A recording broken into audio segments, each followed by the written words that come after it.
নমস্কাৰ সকলোকে স্বাগতম জনাইছোঁ মোৰ অন্য এটা ভিডিঅ'লৈ। আজি আমি ওলাইছোঁ শংকৰ সংঘৰ অধিৱেশনলৈ বুলি। এইবাৰ যোৰহাটতে পাতিছে যিহেতু সেইকাৰণে আমাৰ নিজৰ গৃহ জিলাত পাতিছে, যাবইতো লাগিব নহয়নে। এয়া মা ভণ্টি জেঠাই সকলোকে লৈ লৈছোঁ আৰু আমাৰ ঘৰৰ পৰা এইবাৰ একেবাৰে কাষতে আৰু প্ৰায় 20 মিনিটমানহে সময় লাগে। এয়া পৰিৱেশটো দেখি হয়তো ধৰিব পাৰিছে যে আমি ওচৰ পাইছোঁহি আৰু এতিয়া বহুত সংখ্যক মানুহ তালৈকে গৈ আছে। এয়া এখন গেটেদি গাড়ী পাৰ্কিঙৰ ব্যৱস্থা কৰিছে, এইখন মূল গেট। আমি গাড়ীখন অকণমান আগত ঘূৰাই আনিবগৈ লাগিব, সমন্বয় ক্ষেত্ৰৰ ওচৰতে ঘূৰাই আনিলোগৈ।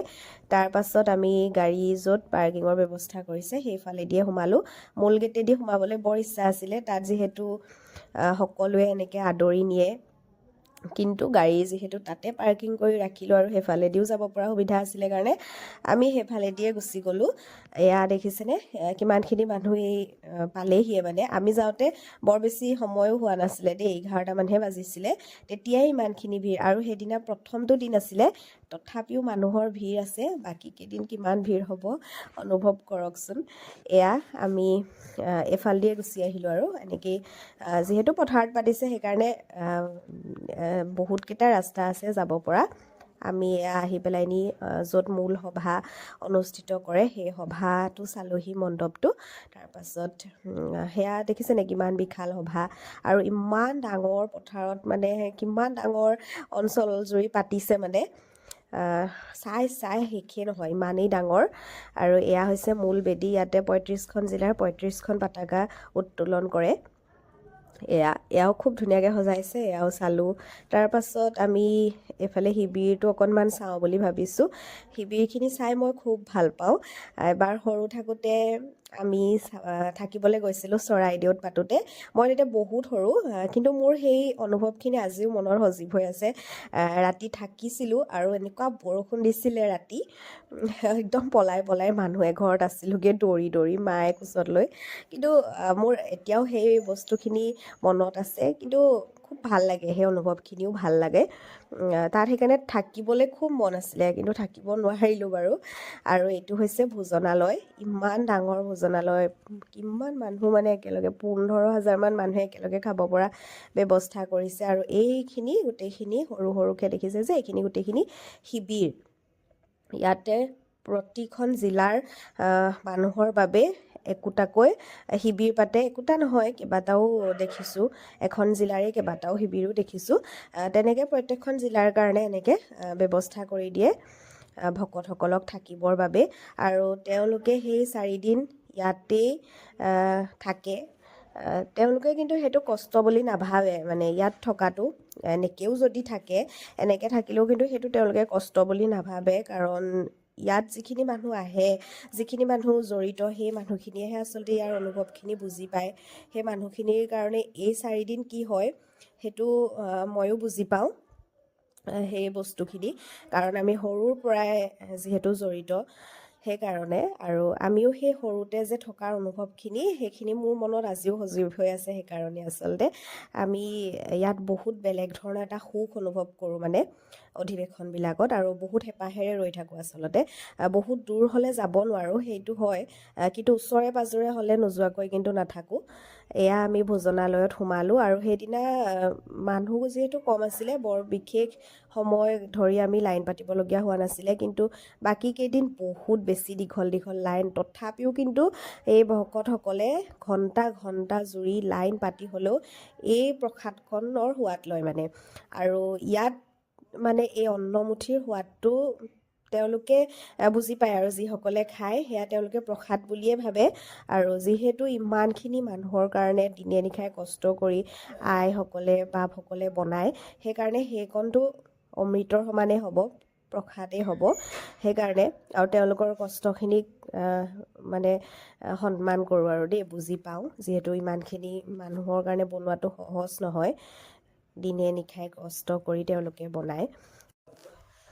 এয়া সেইদিনা প্ৰথম যদিও মানুহ কম বুলি কৈছোঁ, যদিও মানে মানুহ নথকা নহয়, কিন্তু মই তুলনামূলকভাৱে কৈছোঁ যে আনকেইদিনতকৈ সেইদিনা কম বুলি। আৰু এয়া আমিও বহি ল'লোঁ আৰু ইয়াতে কিমান ধুনীয়াকৈ সকলোৱে নিজে নিজে নিজৰ কামখিনি কৰিছে আৰু নিজৰ কামখিনি কৰাত মানে তেওঁলোকে ভাগৰ কষ্ট সেইখিনি অনুভৱ নকৰে আৰু এই 4 দিন তেওঁলোকে কেৱল ভকত সেৱাৰ নামতে নিজকে বিলীন কৰি ৰাখে। যিমান কষ্ট হ'লেও সেইখিনি তেওঁলোকে ভকতৰ নামতে সকলো কষ্ট ত্যাগ কৰে। আৰু আমি যোনদিনা গৈছিলোঁ সেইদিনা কোৱা মতে যোৰহাট আৰু বোকাঘাট দুয়োখন জিলাই লগ লাগি পেলাই নি আহাৰ প্ৰস্তুত কৰিছিলে আৰু প্ৰতিদিনাই তেনেকৈ তাৰমানে পাল পাতি লয়, আগবেলাও বেলেগে লয়, পিছবেলাও বেলেগে, এনেকৈ কেইবাখনো আঞ্চলিক বা কেইবাখনো জিলা। এতিয়া পিছবেলাৰ কাৰণে ইয়াত তিতাবৰৰ লোকসকল আহিছিলে বনাবলৈ, তিতাবৰ আঞ্চলিক আৰু কেইবাখনো আঞ্চলিক মিলি এনেকৈ বনাই। আচলতে যোৰহাট যিহেতু গৃহ জিলা সেইকাৰণে যোৰহাটটো বেছিভাগ এনেকৈ জড়িত হৈ থাকে আৰু কামখিনিত। আকৌ এতিয়া ইয়াৰ পিছবেলাৰ কাৰণে তেওঁলোকে বনাবলৈ লৈছে আৰু তাত অহৰহ মানে ভোজনালয়ত আপোনালোকে আহাৰ গ্ৰহণ কৰিব পাৰে। এটা নিৰ্দিষ্ট সময় এনেকুৱা নাই যে ইমানটো সময়তহে খোলে, ইমানটো সময়তহে বন্ধ কৰে, সেইটো নহয়। দিনে নিশাই তেওঁলোকে কেৱল ভকতক শুশ্ৰূষা কৰে, ভকতৰ নামতে হেৰি হৈ থাকে। আৰু এয়া ইমানখিনি চৌকা দেখিছে নহয়, ইয়াতে কোৱা মতে 200টা চৌকা যোগাৰ কৰিছিলে তেওঁলোকে আৰু 200টা চৌকাত কিমানজন ভকতে এয়া বনাই আছে চাওকচোন। তাৰ পাছতে এয়া ভোজনালয়ৰ কাষত সেইটো ৰান্ধনি ঘৰ দেখালোঁ। ৰান্ধনি ঘৰৰ কাষত এয়া শাক পাচলি য'ত কাটে সেই ঘৰটো চাওকচোন কিমান ডাঙৰ, কিমানখিনি মানুহে মিলি শাক পাচলি কাটি আছে, কাৰণ ইমানখিনি ভকতক খুৱাবলৈ শাক পাচলি কিমানখিনি কাটিব লাগিব। আৰু বোকাঘাটৰ কেইগৰাকীমানৰ আইতাক লগ পাইছিলোঁ, তেওঁলোকে কৈছে আমি 2:30টা বজাৰ পৰাই শাক পাচলি কাটিছিলোঁ। আমি যিখিনি আহাৰ খালোঁ মানে সেই সময়খিনিৰ কাৰণে আৰু আগবেলাৰ সময়খিনিৰ কাৰণে তেওঁলোকে ৰাতি 2:30টা বজাৰ পৰাই শাক পাচলি কাটিছে বুলি কৈছে আৰু পুৱা হোৱাৰ লগে লগে বনাইছে। আৰু ধৰিব পাৰিছে নিশ্চয় যে কিমান দূৰলৈকে আছে শাক পাচলি কটা ঠাইখন। মই মানে ভিতৰলৈকে সোমাই নাযাওঁ আৰু কাৰণ ইয়াতে সকলোৱে আই কাৰ্ড পৰিধান কৰি আছে, যাৰ যাৰ পাল আছে। আমি অকণমান ওপৰে চালোঁ আৰু সেইকাৰণে ভিতৰলৈ সোমাই নাযাওঁ। তাৰপাছত ইয়াৰ কাষতে এটা ভঁৰাল ঘৰ আছে, সেইটোত সকলো ইয়াত মানে যিমান যি লাগিব আৰু শাক পাচলি ইমান দিনে সেই সকলোবোৰ সেই ভঁৰালটোতে ৰখা হৈছে। আৰু এইবোৰ দেখিছেনে দম কাঠ, যিহেতু জুইত বনাইছে সেইকাৰণে একদম কাঠৰো ব্যৱস্থা কৰি থৈছে। কিমানখিনি কাঠ লাগিব এই 4 দিন ৰান্ধি খুৱাবলৈ হ'লে, সেই সকলোবোৰ ইয়াতে ব্যৱস্থা কৰি থোৱা আছে। আৰু এইটো ভঁৰাল, এই ভঁৰালৰ পৰা এয়া দেখিছে নহয় এনেকৈ যি প্ৰয়োজন হয় শাক পাচলি বা চাউল পাতি দাইল সকলোবোৰ এনেকৈ ইয়ালৈ লৈ অহা হয়, ইয়াত কাটি বাছে, তাৰপাছত বনাই, তাৰপাছত মানুহক ধুনীয়াকৈ খুৱাব পাৰে। এতিয়া আমি মূল সভাৰ ওচৰলৈ আহিলোঁ, তাৰ পৰা ওলাই আহিলোঁ আৰু ইয়াতে কিতাপ উন্মোচন কৰা হৈছিলে। বিশেষ ব্যক্তিসকলে ভাষণ দি আছিলে, অকণমান ইয়াতে শুনিলোঁ আৰু মূল সভাৰ বাওঁফালে যিমানখিনি আছিলে সেইখিনি চালোঁ। এতিয়া সোঁফালে বহুতখিনি আছে, সেইখিনি চাবলৈ যাওঁ। সোঁফালেও বহুত বস্তু আছে, বলক তেতিয়াহ'লে দেখাওঁ। আৰু মূল সভাৰ ওচৰতে এটা বৰ ধুনীয়া ৰংঘৰ সাজিছিলে, সেইটোও আপোনালোকক দেখাম। লগতে আমিও তাতে খুব ধুনীয়াকৈ ফটো চটো মাৰিলোঁ। এইটো ৰংঘৰ দেখিছেনে কিমান ধুনীয়াকৈ বনাইছে। আৰু এইডোখৰত যে ভিৰ দেখিছে, ইয়াতে এনেকৈ খিচিৰি বিতৰণ কৰিছে বিনামূলীয়াকৈ, সেইকাৰণে এডোখৰত ভিৰ আছে। আৰু সেই দূৰণিত যিটো আছে নীলা বগা পেণ্ডেল দি থোৱা আছে দূৰণিত, সেইফালে যিসকল সেৱক সেৱিকা আছে সেই সকলো সেৱক সেৱিকা তাতে আছে। আৰু তাৰ ফ্ৰণ্টতে খুব ধুনীয়াকৈ মানে প্ৰদৰ্শনীমূলক বহুত বস্তু তেওঁলোকে তাত দেখুৱাইছে, সেইখিনিও বলক তেতিয়াহ'লে চাওঁগৈ। আৰু এই কাৰ্যালয়টো বহুত ডাঙৰ হয় দেই, ভিতৰলৈ কিন্তু সোমাব নিদিয়ে আমাক, যিহেতু যাৰ যাৰ আই কাৰ্ড আছে তেওঁলোককহে সোমাবলৈ দিব। আৰু ইয়াৰ ফ্ৰণ্টত যিমানখিনি প্ৰদৰ্শনীমূলক বস্তু আছে সেইখিনিকে চাওঁ বলক। এয়া দেখিছে নহয়, ইয়াতে মানুহৰ ভিৰ। আমি যেতিয়া আহিছিলোঁ তেতিয়া কিন্তু মানুহৰ ভিৰটো কম আছিলে, এতিয়া আবেলি হৈ যোৱাৰ লগে লগে ভিৰটো বাঢ়িছে। আৰু আমাৰ চাওঁতে 11টা বজাৰ পৰা এতিয়া অকণমান আন্ধাৰ হ'বই হ'ল আৰু দেখিছে নহয়। বতৰো সেইদিনা বাৰু বেয়া আছিলে, সেইকাৰণে সোনকালে আন্ধাৰ হোৱা নিচিনা হৈছে। কিন্তু নিজৰ গৃহ জিলাতে হৈছে যেতিয়া যিমান যি হ'লেও চাবই লাগিব। দূৰণিত হ'লেতো তেনেকৈ আমি যোৱা নহয়, সেইকাৰণে আৰু মোৰ জন্মৰ পৰা মানে মোৰ জীৱনত এইখন মই প্ৰথম পাইছোঁ মানে মোৰ নিজৰ জন্ম জিলাখনত 97তে হৈছিলে সেইবাৰ তেতিয়া আমি জন্মই হোৱা নাই সেইকাৰণে এইবাৰ প্ৰথম পাইছোঁ আৰু অহাবাৰ তেজপুৰত হ'ব সেইকাৰণে নিজৰ গৃহ জিলাত হওঁতে আৰু অকণমান সময় লৈ চাইছোঁ আৰু আমি পৰাপক্ষত মানে গোটেইকেইদিনে আহিবলৈ চেষ্টা কৰিম এয়া আমি এতিয়া সোমাই আহিছোঁ বাণিজ্য মেলালৈ এইফালে এখন বাণিজ্য মেলাও হৈছে আৰু বাণিজ্য মেলাখন বহুত ডাঙৰ দেই ইয়াতে বহুত দোকান পোহাৰ আহিছে কিবা কিবি চাম আৰু যদি পচন্দ হয় তেতিয়াহ'লে ইয়াৰ পৰা কিবা এটা নিব লাগিব তেতিয়া স্মৃতি হিচাপে থাকিব যে এখন শংকৰ সংঘৰ অধিৱেশনৰ পৰা আনিছিলোঁ বুলি সেয়াই আৰু এতিয়া ইয়াতে যিহেতু কাপোৰ কানিয়ে ওলায় বেছিকৈ সেইকাৰণে কাপোৰ কানিকে অকণমান চাওঁ বুলি ভাবিলোঁ ইয়াতে মুগা এনেকুৱা ধেৰ কাপোৰ ওলাইছে আৰু মোৰ এই খুব পচন্দ হয় এই গালে এনেকৈ যে টাইটকৈ পিন্ধে তেনেকুৱা এখন খুব ল'বলৈ ইচ্ছা আছিলে সেইকাৰণে মই তেনেকুৱা এখন বিচাৰি আছোঁ সেইখন পালে ল'ব লাগিব আৰু এই বাণিজ্য মেলাৰ ভিতৰতে এনেকৈ এটা আইফেল টাৱাৰ বনাইছে এইটো বৰ ধুনীয়া লাগিছিলে ইমান ধুনীয়াকৈ বনাইছে নহয় আৰু তাৰ কাষতে এইবোৰ বাঁহৰ মূঢ়াৰ পৰা বিভিন্ন ধৰণৰ আকৃতিৰ জন্তু তেনেকৈ বনাই থৈছে এয়া চাওক বহুতখিনি বনাই থৈছে কেৱল বাঁহৰ মূঢ়াৰ পৰাই বনাইছে দেই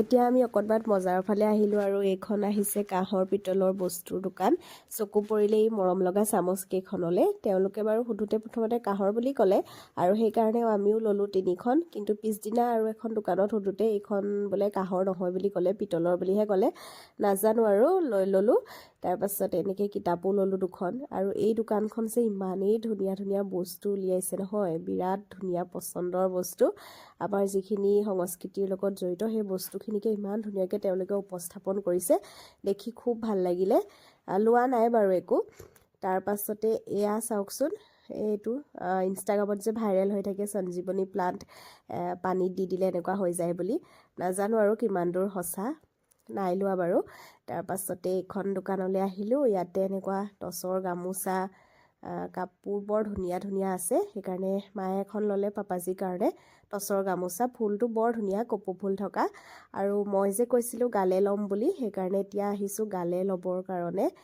গালে ইয়াতে বহুত আছিলে কিন্তু ফুলখিনি পচন্দ হোৱা নাছিলে কালাৰটো পচন্দ হোৱা নাছিলে এতিয়া কিন্তু এইখন মোৰ পচন্দ হৈছে ব্লেকতে ফুলখিনি বৰ ধুনীয়া লাগিছে সেইকাৰণে মই এইখনকে পচন্দ কৰি ল'লোঁ আৰু ভণ্টিও এখন ল'লে সেইখনো বৰ ধুনীয়া সেইখন বাৰু মেলি মই দেখাবলৈ নহ'লে সেই দুখন লৈ ল'লোঁ আৰু এইখন এই দুখন তাৰপাছত ইয়াতে এনেকুৱা শ্বলবোৰ উলিয়াইছিলে এনেকুৱা শ্বল মই বোলো লওঁচোন চাদৰ মেখেলাৰ লগত লৈ যাবলৈ ভাল হ'ব কিন্তু এতিয়া চকুত মানে ইখনো ধুনীয়া লাগিছে সিখনো ধুনীয়া লাগিছে কোনখন ল'ম মই একদম কনফিউজ তাৰপাছত ভাবিলোঁ মিনা কৰা নলওঁ একদম এনেকুৱা গল্ডেনত কাম কৰাতে লওঁ সেইকাৰণে এতিয়া এইখনকে ল'লোঁ আৰু শ্বলখন মোৰ খুব পচন্দৰ হৈছে আপোনালোকৰ কেনেকুৱা লাগিছে কমেণ্ট এটা কৰি জনাবচোন এতিয়া আমি আহিলোঁ এয়া ড্ৰাই ফ্ৰুটছৰ দোকানলৈ এনেও বাণিজ্য মেলা আহিলে আহিয়ে যিহেতু ড্ৰাই ফ্ৰুটছ আৰু মই ইয়াৰে ৰ'জবেৰীটো খাই বিৰাট ভাল পাওঁ সেইকাৰণে অকণমান ইয়াৰো লৈ ল'লোঁ আৰু আমি এতিয়া বোলো খায়ো লওঁ কাৰণ ভোক লাগিছেগৈ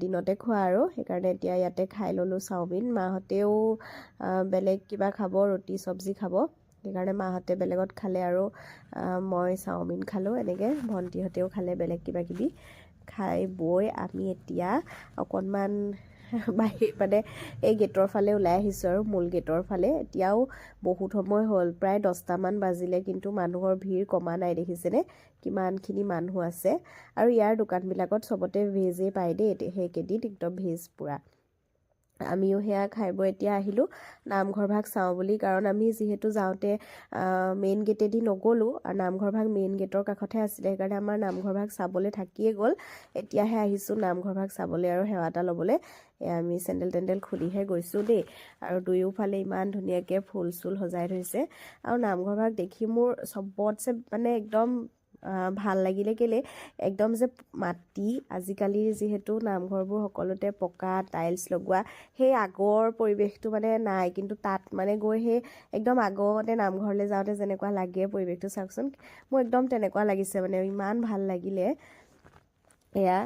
ইয়াত নাম কীৰ্তনো হৈ থাকে সন্ধিয়া সময়ত নাম লয় ৰাতিপুৱা নাম লয় তেওঁলোকে আমি 6টামান বজাত নাম শুনিছিলোঁ সেই সময়ত আহিব নোৱাৰিলোঁ বাণিজ্য মেলাত থাকিলোঁ তাৰপাছত এতিয়াহে আহিছোঁ এতিয়া হৈছে নাম সামৰিলে আৰু এতিয়া ভাওনা চলি আছে সেইকাৰণে আমি বোলো ভাওনাও চাম নামঘৰত ভাওনা নহয় কাষতে ভাওনাৰ কাৰণে সেয়া এই নীলা পেণ্ডেলটো যে দি থোৱা আছে তাতে ভাওনা চলি থাকে আৰু ইয়াতে এইকেইদিন ভাওনা হৈয়ে থাকিব আমি ভাওনা চাওঁ বুলি অকণমান আগবাঢ়ি আহিলোঁ আৰু প্ৰথম দিন আৰু প্ৰথম নাট আজি নাটখন মাধৱদেৱৰ দ্বাৰা ৰচিত অৰ্জুন ভঞ্জন আছিলে অৰ্জুন ভঞ্জনৰ মূল কাহিনীভাগেই শিশু কৃষ্ণ আৰু মাক যশোদা কৃষ্ণই যিবোৰ দুষ্টামি কৰে মাকে যিবোৰ তেওঁক গালি কৰে সেইখিনিয়ে আছে ইয়াতে আৰু কৃষ্ণই যেতিয়া দুষ্টামি কৰি থাকিছিলে তেতিয়া মাকে কৃষ্ণক উৰালত বান্ধি দুজোপা গছৰ মাজত উৰালটো থৈ দিয়ে কিন্তু কৃষ্ণয়ে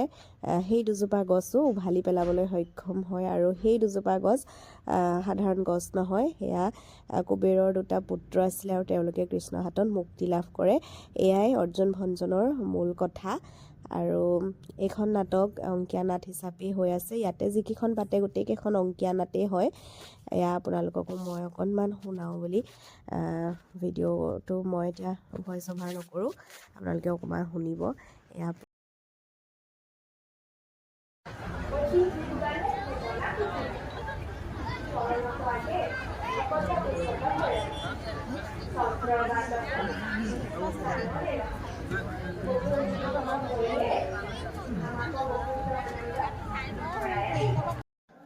এয়া আজি আমি এতিয়া ঘৰলৈ উভতিলোঁ ৰাতিয়ে হৈ গ'ল প্ৰায় 11টামান বাজিলে এতিয়া ঘৰলৈ আহিলোঁ আৰু এয়া হৈছে দ্বিতীয় দিনাৰ দৃশ্য আমি দ্বিতীয় দিনা গধূলি সময়তে ওলাই গৈছিলোঁ আৰু সেইদিনা আমাৰ ঘৰৰ ওচৰৰ পৰা একদম তালৈকে গাড়ী ভিৰ আমাক গাড়ীয়ে বহুত দূৰতে নমালে এয়া আমি খোজকাঢ়ি গৈ পাইছোঁগৈ আৰু আজি মানুহৰ ভিৰখিনি আপোনালোকে দেখিছেনে কিমান বেছি মানুহ বিশেষকৈ গধূলি সময়খিনিত বহুত বেছি মানুহ হয় আৰু আজি আমি কালি যিহেতু গোটেইখিনি চালোঁৱেই আজি ইমানখিনি একো নাচাওঁ জেঠাইহঁত আহিছে সেইকাৰণে লৈ আহিছোঁ আৰু আজি অকণমান ওপৰে চাম আৰু কালি এটা বস্তু আমাৰ থাকি গ'ল চক্ৰবেহুটো চাবলৈ থাকি গ'ল গ্ৰন্থমেলাৰ ফালে আছিলে আমি গ্ৰন্থমেলাখন অলপমানহে চালোঁগৈ ভিতৰলৈ সোমাই নগ'লোঁ সেইকাৰণে আমাৰ কালি সেয়া থাকি গ'ল পাছত আমি ফটো দেখিছোঁ যে চক্ৰবেহুটো দেখোন আমাৰ থাকিয়ে গ'ল চাবলৈ ইমানেই ডাঙৰ চাওকচোন এটা দিন আমি চালোঁ গোটেই দিনটোৱে ফুৰিলোঁ কিন্তু চাই শেষ নহ'লে আৰু এই শিবিৰখিনি যে বিৰাট ধুনীয়াকৈ বনাইছে আমি কালি এইখিনিও দেখিবলৈ মানে থাকিয়ে গ'ল শিবিৰখিনি চালোঁ যিখিনিত ইফালে আছিলে সেইখিনিহে চালোঁ এইফালেও কিন্তু শিবিৰখিনি বৰ ধুনীয়াকৈ বনাইছিলে একদম চাংঘৰৰ নিচিনাকৈ বহুত ধুনীয়াকৈ বনাইছে আৰু এয়া মানুহৰ ভিৰ মানে চাৰিওফালে কেৱল মানুহে মানুহ আজি যিহেতু আজি দ্বিতীয় দিনা সেইকাৰণে আজি মানুহৰ ভিৰটো বেছি আৰু এয়া চক্ৰবেহু ইয়াত এবাৰ যদি সোমাই ওলাবলৈ কিন্তু সঁচাকৈয়ে টান প্ৰথমতে ভাবিছিলোঁ ইমাননো কি টান হ'ব চাগে সোমালোঁ কিন্তু সোমোৱাৰ পাছত নহয় কেইবাটাও পাক মানে দিব লাগিব আকৌ ওলাবলৈও মানে সেইকেইটা ৰাস্তাত আকৌ এপাক দিব লাগিব মানে বৰ বেলেগ বনাইছে আৰু দেই যোনে বনাইছে তেওঁক কিন্তু একদম চেলুট দিব লাগিব ইমান বেলেগ ধৰণৰ বস্তু এটা বনাইছে আৰু আমিও সোমাই চালোঁ বহুত সময় ইয়াতে আমি সোমালোঁ দেই প্ৰায় 10-15 মিনিটমান সোমালোঁ তাৰ পাছতহে ওলাই আহিব পাৰিছোঁ